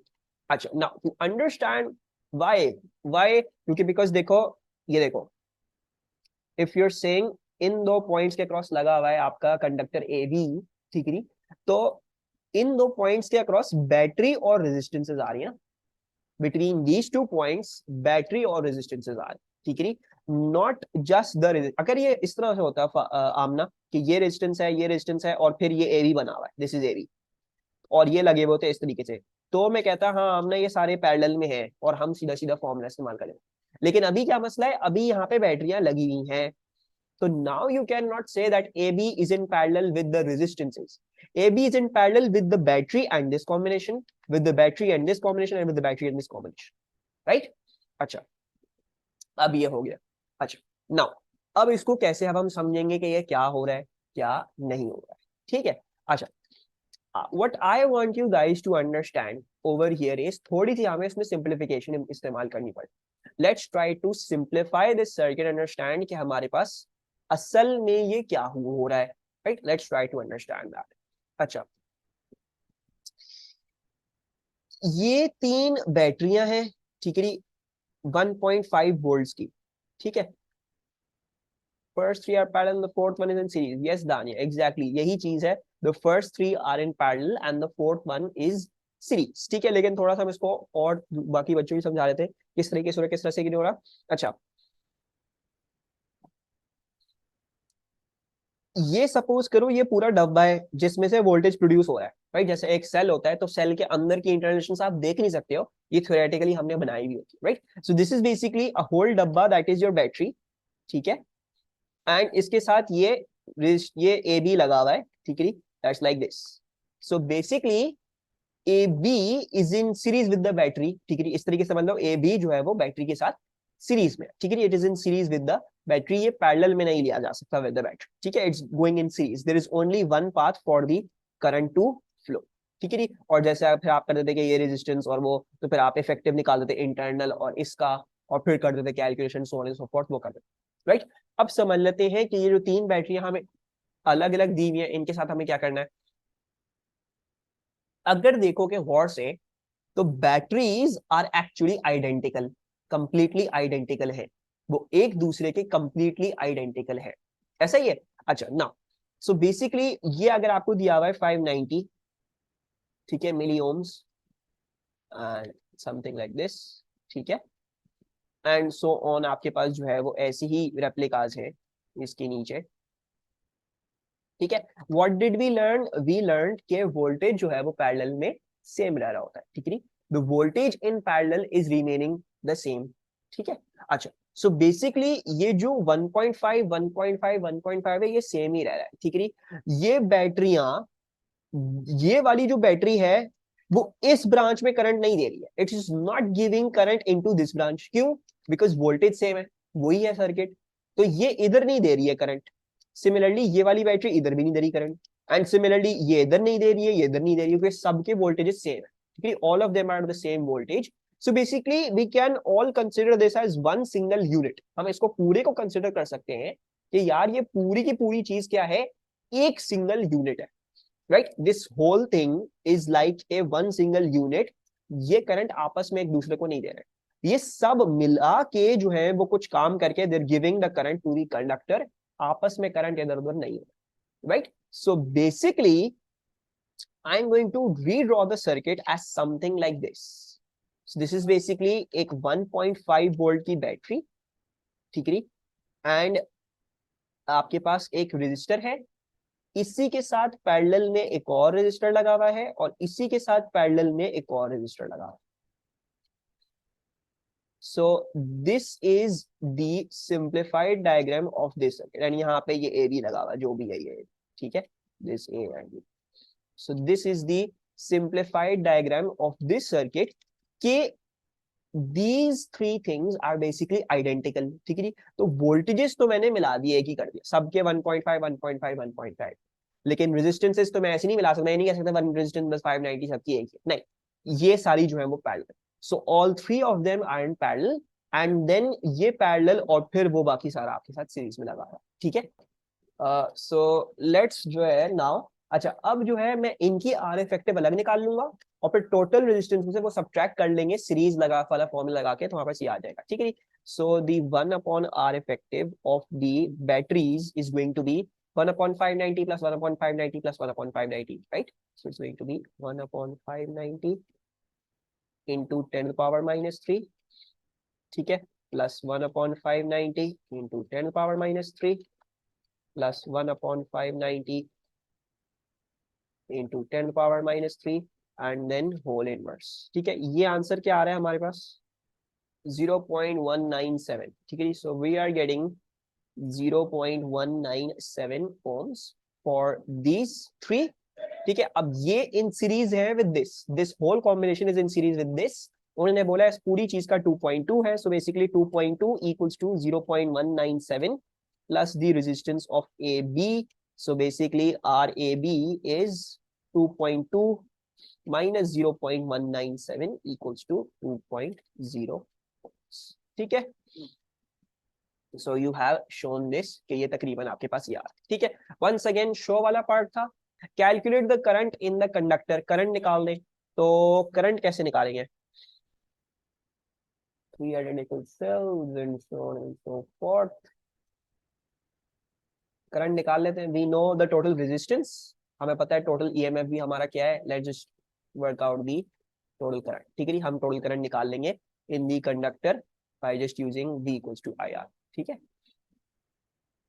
सो क्या इस्तेमाल कर रहे हैं? VT equals to IT into RT. VT क्या है? VT ये रहा 1.5. सो 1.5. IT क्या है? That we are trying to find out. RT क्या है?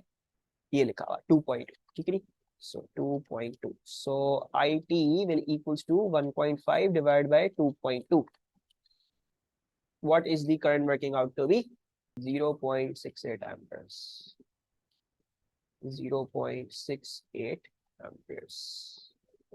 सही हो गया. Two cylindrical sections A and B of the conductor are made of the same material and have the same length. ठीक है, same material का क्या मतलब होता है? In electricity it is the rho is same and the number density is also same. ठीक है, same material का ये मतलब होता है.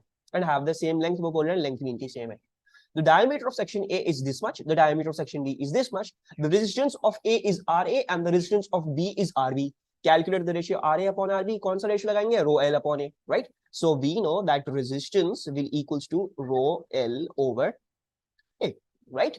अगर मैं आपको बोलूं यार मुझे RA निकाल के दो, तो RA कैसे निकालो? RA होगा Rho of A. ठीक है, अब मैं रो ऑफ ए की जगह सिर्फ रो लिख रहा हूँ. क्यों? बिकॉज दोनों का रो सेम है, तो I don't need to differentiate that. Length भी दोनों की सेम है, तो I also don't need to differentiate that. हाँ, डायमीटर डिफरेंट है, एरिया इसलिए डिफरेंट होगा, तो एरिया को खोल के लिख देते हैं. And area in terms of diameter is pi D square upon 4. ठीक है, so pi then 4.3 into 10 power minus 3 pi D square, यानी डी का स्क्वायर अपॉन 4 हो गया. ठीक है, अच्छा ये डिवाइड बाय किससे हो रहा है? ठीक है, R A divide by R B है. ठीक है, so I am just writing this in one go. R B, अच्छा आर बी कैसे रख सकते हैं? वही रो एल अपॉन ए. तो रो भी उसका भी वही है, एल भी उसका वही है, बस एरिया डिफरेंट है 7.6. तो आपने बस pi then 7.6 into 10 to the power minus 3 whole square upon 4 करना है. ठीक है, अब इसको थोड़ा सा सॉल्व कर लेना है. 4 ऊपर से जाएगा, so 4 rho L over pi and then 4.3 into 10 to the power minus 3 whole square. ठीक है, मल्टीप्लाइड बाय 4 रो एल ऊपर जाएगा, मल्टीप्लाई जब होगा तो ये फ्रैक्शन उल्टा हो जाएगा, तो यानी 4 रो एल नीचे आ गया. ठीक है, अंडरस्टैंड दिस. 4 ऊपर गया, जब मल्टीप्लाई का साइन बनाया तो रेसिप्रोकल करते हैं, तो रो एल को मैं नीचे ले गया, 4 रो एल कर दिया, और ये क्या हो जाएगा? ये हो जाएगा pi 7.6 into 10 to the power minus 3. ठीक हो गया. अच्छा अब देखें, pi pi cancel, 4 cancel, rho cancel, L cancel. ठीक है, दूसरी बात देखेंगे, सॉरी मैं बट मैं इधर स्क्वायर भूल गया.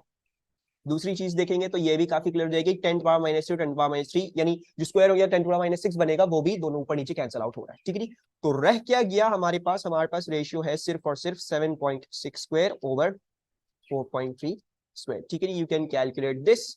Let's do this. 7.6 square divide by 4.3 square. So that is working out to be a 3.12 for me. ठीक है, let's just check. जी हाँ, 3.12 ही है. So 3.12 and that is going to be 3.1, correct to 2 significant. Okay, 2 significant values are there. ठीक है, calculate the ratio average drift speed of free electrons in A, average drift speed of free electrons in B. ठीक है, ये तो बस हमें जो है वो अब क्या करना है, एवरेज ड्रिफ्ट स्पीड निकालनी है. ठीक है, तो लेट्स डू दैट. अच्छा, एवरेज ड्रिफ्ट स्पीड कौन से फॉर्मूला में होती है? एक ही फॉर्मूला में है हमारे पास, and that is I equals to NAVE, ठीक है। अगर आपको ड्रिफ्ट स्पीड निकालनी है तो आपको क्या करना पड़ेगा, आपको V बनाना पड़ेगा सब्जेक्ट, और वो हो जाएगा I upon books, I upon NAE, ठीक है जी। अच्छा अब देखें, वेलोसिटी ऑफ ए डिवाइड करनी है by the velocity of B, ठीक है। वेलोसिटी ऑफ ए क्या है, करंट इन ए में करंट क्या है if you look at this, A में जो करंट है वो भी B में ही करंट है, right? So the current is same. So I'm not going to differentiate, I'm going to say current in A is I, ठीक है, क्योंकि मैं B का भी करंट I ही लिखूंगा, I B नहीं लिख रहा। अच्छा VA हो गया। N उन्होंने बोला कि नंबर आपका मटेरियल सेम था, तो हमने समझा जाएगा नंबर डेंसिटी भी सेम होगी, सो इसलिए मैं N को भी डिफरेंशिएट नहीं करूंगा, मैं N को भी वैसे ही लिख रहा हूँ, ठीक है। एरिया डिफरेंशिएट होगा, ठीक है। एरिया कैसे डिफरेंशिएट होगा, ये रहा वो एरिया, ठीक है। This is the area over here, तो हम ये लिख लेते हैं। So it's going to be pi and then 4.3 into 10 to the power minus 3 whole square over 4, ठीक है। This is your area. So n area and then into E. E भी वही है क्योंकि एलिमेंट्री चार्ज वैसे ही कांस्टेंट होता है, तो आप जहां भी चलना है दुनिया में वो आपको वही मिलेगा, ठीक है। Just give me a second, इसको मैं थोड़ा साफ सुथरा कर लूं। अच्छा यहाँ पे स्क्वायर, अच्छा एंड देन फिर क्या हो रहा है, this is being divided by the VB. VB क्या है, वो भी क्या कहते हैं, हम लिख सकते हैं एज करंट, ठीक है। करंट दोनों में सेम ही है तो इसलिए डिफरेंशिएट नहीं करा करंट को, वंस अगेन एन भी सेम है, बस मुझे एरिया को डिफरेंशिएट करना और कुछ भी नहीं करना, ठीक है। सो 7.6 into 10 power minus 3 whole square over 4 into E, ठीक है।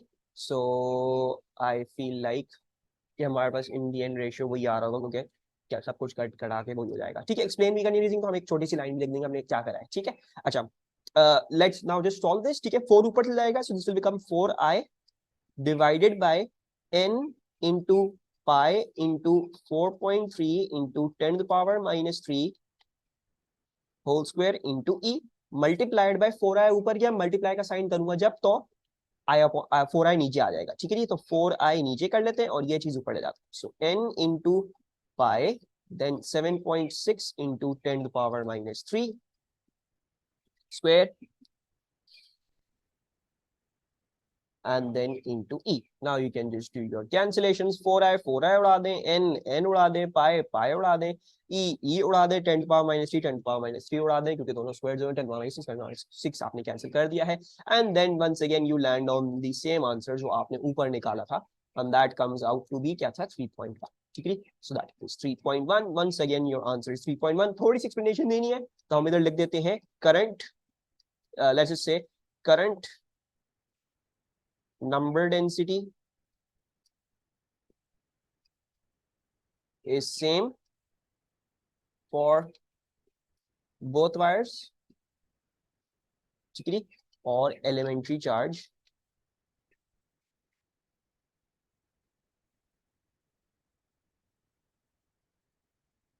is constant, ठीक है। so this is the complete working for this, ठीक है। बहरहाल वो एग्जामिनर जब आपने काटम फूटी करी है तो ही विल आल्सो सी, उसको कोई मुश्किल नहीं होगी, आप एक्सप्लेनेशन नहीं भी करें तो आपकी एक्सप्लेनेशन वर्किंग में है, ठीक है, कोई मसला नहीं है। अच्छा now the circuit of figure 5.1 is altered by removing one of the cells, एक सेल को आपने हटा दिया है। State and explain the effect if any of this on the potential difference across the conductor. तो पोटेंशियल डिफरेंस के across कोई conductor sorry potential difference क्या कहते हैं, क्या बोल रहे कंडक्टर का जो पोटेंशियल डिफरेंस है उसके क्रॉस क्या चेंज आएगा, ठीक है, हमें वो निकालना है। अच्छा लेट्स अंडरस्टैंड दिस के क्या होगा। अच्छा अब अगर मैं ये करूं कि उन्होंने क्या बोला है, हमें हमें किया है एक सेल रिमूव किया है, ठीक है। एक सेल अगर उन्हें हमें रिमूव कर दिया, so let's remove one cell over here, I am removing this, या बल्कि ऊपर वाला रिमूव कर देते दैट वुड बी इजी, ठीक है। अच्छा मैंने एक सेल रिमूव कर दिया तो क्या फर्क पड़ेगा, वोल्टेज पे तो कोई फर्क नहीं पड़ रहा क्योंकि पैरेलल में वोल्टेज तो वही रहता है, लेकिन एक फर्क पड़ेगा, और वो फर्क क्या है, वो फर्क ये है कि आप अगर देखोगे आपकी जो इंटरनल रेजिस्टेंस थी वो कम हो चुकी है, एक 590 ओम का रजिस्टर आपने हटा दिया। So basically the circuit is no more something like this, it's just two internal resistances connected in parallel, and अगर आप चाहो या ना चाहो वैसे भी पैरेलल में अगर आपने एक रेजिस्टेंस निकाल दिया, कम कर दी, तो रेजिस्टेंस कम हो जाएगी उस पैरेलल कॉम्बिनेशन की, ठीक है। जस्ट टू मेक श्योर, ठीक है, for everyone. So R effective आप दोबारा से निकाल सकते हो, हो जाएगा 1/590 into 10 to the power minus 3 plus 1/590 into 10 to the power minus 3 and then whole square. Oh, sorry, whole square कह रहा हूँ, whole inverse. ठीक है? So you can work this out. So this is 1/590 into 10 to the power minus 3 into 2 whole inverse. So देख लो R effective क्या आ रही है अब, in contrast to the पहले वाली वैल्यू 0.295 आ रही, और पहले वाली वैल्यू क्या थी, 59/300 थी, which was okay, it has actually increased 0.197. ठीक है, maybe I forgot to, एक second, just give me a second. 1/590 into 10 power minus 3 into 2 whole inverse 0.295. सही है. अच्छा, ठीक है, मेड मिस्टेक आई गेस. अच्छा, तो क्या होगा कि आपने जब ये किया है, आपने जब एक इंटरनल रेजिस्टेंस यहाँ से निकाली है पैरेलल में से, तो क्या हुआ है, आपकी अब रेजिस्टेंस इंक्रीज कर गई है. ठीक है, यू कैन सी 0.197 से अब 0.295 हो गई है, 0.197 से 0.295 हो गई है. ठीक है, all make sure you check. तो आपकी हो गई है. ठीक है. अच्छा, अब इसका मतलब क्या हुआ, इसका मतलब ये हुआ कि मेरे पूरे सर्किट की जो रेजिस्टेंस थी, मेरे पूरे सर्किट की रेजिस्टेंस, ठीक है, the RT, the whole RT has now, ये और ये सीरीज में हैज नाउ इंक्रीज्ड. ठीक है. तो अगर मेरे पूरे जो है वो सर्किट की रेजिस्टेंस इंक्रीज कर चुकी है,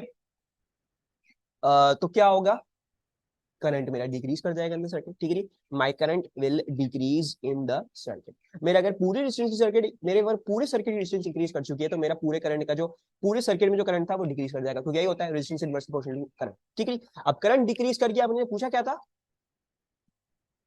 state explain the effect of this in any of the potential difference across the conductor. तो हमें पता है पोटेंशियल डिफरेंस भी अक्रॉस द कंडक्टर भी चेंज कर जाएगा, डिक्रीज कर जाएगा, because V equals to IR होता है. इसकी रेजिस्टेंस कांस्टेंट है, लेकिन इसमें जो करंट जा रहा है वो डिक्रीज हो चुका है. ठीक है. So decrease current into constant resistance will give you a decrease voltage. So let's write this down. ठीक है. सो as the cell is removed, the EMF of the circuit remains same.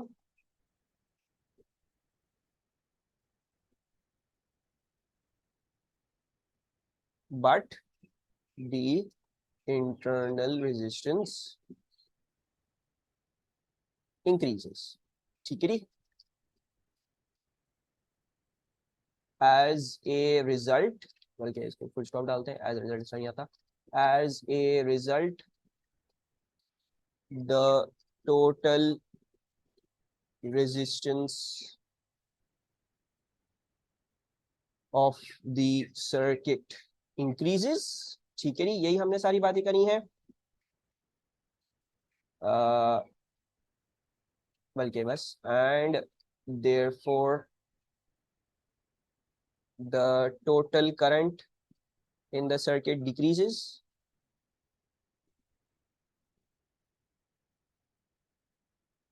ठीक है. The potential difference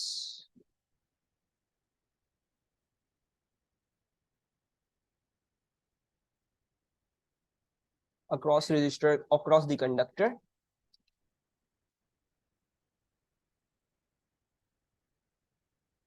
also decreases. ठीक है, क्योंकि circuit आपका current decrease हो चुका है. ठीक है, also decreases. And वो क्यों, because V is directly proportional to I in this case, because V equals to IR होता है अगर आपकी रेजिस्टेंस कांस्टेंट है, क्योंकि कंडक्टर की रेजिस्टेंस चेंज नहीं करी. ठीक है, तो इंटरनल रेजिस्टेंस चेंज करी है. So what I can say V is directly proportional to I. ठीक है. So this is the reason या the whole explanation to this thing. ठीक है, तो ये हो गया है हमारे पास. This is the one. अच्छा, moving on to the radioactivity वाला सवाल. The nuclide 14 6 carbon 14 is unstable and undergoes beta minus decay, emitting a high energy electron and anti neutrino to form a nuclide X. The equation for this decay is shown. ठीक है, तो complete the equation. 14 6. अच्छा, beta minus क्या होता है, we all know that is 0 minus 1. ठीक है, और ये 0 0. अच्छा, बीटा माइनस डीके में क्या होता है, मास नंबर वैसे ही कॉपी होता है और आपका प्रोटॉन नंबर एक इंक्रीज कर जाता है, क्योंकि एक न्यूट्रॉन प्रोटॉन में तब्दील हो रहा है. ठीक है. अच्छा, state the equation for beta minus decay in terms of the fundamental particles. Fundamental particles के मतलब है क्वार्क लेवल इक्वेशन लिखेंगे आप, ठीक है। तो क्वार्क लेवल क्या होती है, down quark turning into an up quark plus a beta minus particle, ठीक है, plus an electron anti neutrino, ठीक है। So zero zero mu 0 e, then this is 0 mu minus 1 e, this is 1 upon 3 mu, and this is minus 1 upon 3 e, and this is 1 upon 3 mu, and plus 2 upon 3 e, ठीक है। Plus 2/3 -1 हो जाता है, ठीक है। सब कुछ हमने बैलेंस कर लिया है। And then you might also want to add in some gamma radiation, या let's just write x mega electron volts for this case, ठीक है। Use your equation from B1 to show how charge is conserved in a beta minus decay, ठीक है। आपसे बोला जा रहा है कि आप हमें दिखा दें कि चार्ज हमारा कैसे कंजर्व हो रहा है, ठीक है। So what do you need to do, आपको कुछ भी नहीं करना, ठीक है। Just show the charge, how charge is conserved. So minus 1 over 3e will equals to plus 2 over 3e minus 1e. बस ये दिखा दें कि चार्ज इज इक्वल है on this side and that side, और कुछ भी नहीं करना, प्लस 0e, और इसका तो कोई चार्ज नहीं होता, ठीक है। So you can just C minus 1 upon 3e equals to minus 1 upon 3e, hence charge conserved, ठीक है। Lastly, neutrinos were first proposed to exist more than 20 years before they were directly detected. In order to explain a particular experimental observation about beta minus decay, state an observation about beta minus decay that is explained by the existence of neutrinos. तो यही चीज है जिससे हमें पता चला था neutrinos कुछ होंगे, ठीक है। देखो दो रीजंस थे, मसला क्या है, I went over this in the lectures again, but this is a very very important point that I think everyone should understand, ठीक है।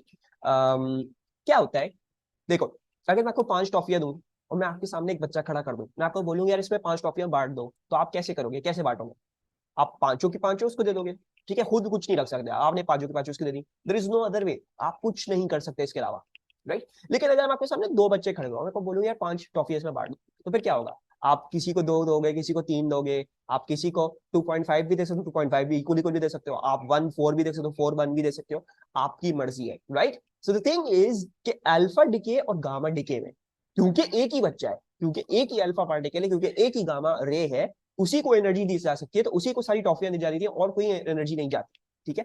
Whereas the problem with beta minus and beta minus decay is इसमें सिर्फ ये नहीं बन रहा, इसमें ये भी बनता है, इलेक्ट्रॉन एंटी न्यूट्रिनो बनता है, ठीक है।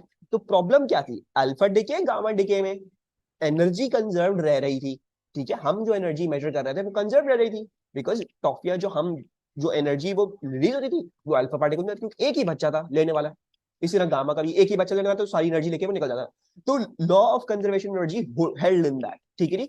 हमें ये नजर आया कि यार इसमें कोई प्रॉब्लम नहीं है, लॉ ऑफ कंजर्वेशन एनर्जी बिल्कुल सही चल रहा है, ठीक है, एनर्जी कंजर्व्ड है। बीटा माइनस में मसला है, electron anti neutrinos are very hard to detect, why, because zero mass zero charge, किसी से इंटरेक्ट नहीं करते तो आप इसको डिटेक्ट नहीं कर सकते, बहुत मुश्किल होता है इसको डिटेक्ट करना, ठीक है। अच्छा, लेकिन हम बीटा माइनस को डिटेक्ट कर सकते थे, हमने इसको डिटेक्ट किया, तो मसला क्या था, कभी भी एनर्जी पूरी नहीं आ रही, मतलब पहले जब इधर जो एनर्जी रिलीज हो रही है वो इधर एनर्जी यहाँ पे नहीं आ रही होती थी, थोड़ी कम आ रही थी, कभी बहुत ज्यादा आती थी, कभी कम आती थी, कभी, और हमेशा कंटिन्यूअस आ रही थी, समझ रहे हो। The initial energy was not equal to the final energy, क्योंकि हमें सिर्फ ये पता था उस वक्त, हमें सिर्फ ये नजर आता था, ये नजर ही नहीं आता था, राइट। तो सिर्फ इसके पास आती थी एनर्जी, अब वो कभी कम आ रही है कभी ज्यादा आ रही है, ये प्रॉब्लम आती है। तो then this was the problem ना, violation to law of conservation. सबसे पहली बात तो लॉ ऑफ कंजर्वेशन एनर्जी क्या है भाई, एनर्जी जो आपने इनपुट करी वो आउटपुट में होनी चाहिए, आपने इनपुट किए x मेगा इलेक्ट्रॉन वोल्ट्स, आपको आउटपुट में beta minus x mega electron volts चाहिए थे। सबसे पहली बात ऐसा हो नहीं रहा था, सारी एनर्जी नहीं आ रही थी बीटा माइनस के पास। दूसरी प्रॉब्लम ये थी कि बीटा माइनस को कभी ज्यादा मिल रही है, कभी कम मिल रही है, कभी कुछ हो रहा है, कभी कुछ हो रहा है, राइट। बिकॉज 5 टॉफियां बट रही हैं, पीछे इक्वेशन 5 टॉफियां दोनों में बांट रही है, लेकिन आपको ये पता ही नहीं इसको भी टॉफियां जा रही है, क्योंकि आपने इसको ये डिटेक्ट ही नहीं किया, आपको इसके बारे में कुछ पता ही नहीं था। तो उस वक्त हमने 2 सोल्यूशन प्रपोज किए थे इस प्रॉब्लम को, कि या तो law of conservation of energy बेकार हो गया है इस लेवल पे आके, या फिर कोई और पार्टिकल है जो हम डिटेक्ट नहीं कर पा रहे और वो भी एनर्जी लेके जा रहा है, और वैसा ही हुआ, कोई और पार्टिकल था, आपका लॉ ऑफ कंजर्वेशन एनर्जी खराब नहीं था, there was some other particle and that was the electron anti neutrino, जो हमने प्रपोज किया कि यार होगा ये, क्योंकि ऐसा हो नहीं सकता, ठीक है, क्योंकि टॉफियां कहीं बट रही हैं, नजर नहीं आ रही वो कहां बट रही हैं, तो एक पार्टिकल होगा कि वो लेके जा रहा है वो सब, लॉ ऑफ कंजर्वेशन एनर्जी ऐसा नहीं हो सकता, खराब। सो दिस इज द वन, फिर हमने सिलेक्ट किया, हमारी सब कुछ हमारा प्रूफ हो, ठीक है। So let's write this down. तो वो ऑब्जर्वेशन क्या है, कंटिन्यूअस रेंज ऑफ एनर्जी, याद है, discrete energy in alpha decay gamma decay, but continuous range of energies in a beta minus decay, ठीक है नी। So there is a continuous range of energies in beta minus decay, ठीक है। there is a continuous range of energies in beta minus decay। अच्छा जी, now उसके बाद क्या है, suggest how the existence of neutrinos explain this observation। so the neutrino takes some of the, या takes part of the, takes a random part of the energy released each time in the decay, ठीक है। यानी जब भी decay हो रहा है तो आपका जो इलेक्ट्रॉन एंटी न्यूट्रिनो है वो कुछ रैंडम पार्ट ले जाता है अपने पास, रख लेता है, हमें सिर्फ बीटा में जाता है तो हमें लगा कुछ प्रॉब्लम, लेकिन कोई प्रॉब्लम नहीं थी, बस ऐसी एक चीज थी जो हमें नजर नहीं आ रही थी, ठीक है। बस तो the neutrino takes a random part of the energy release each time in the decay, ठीक है। ये हो गया आपका पेपर कंप्लीट।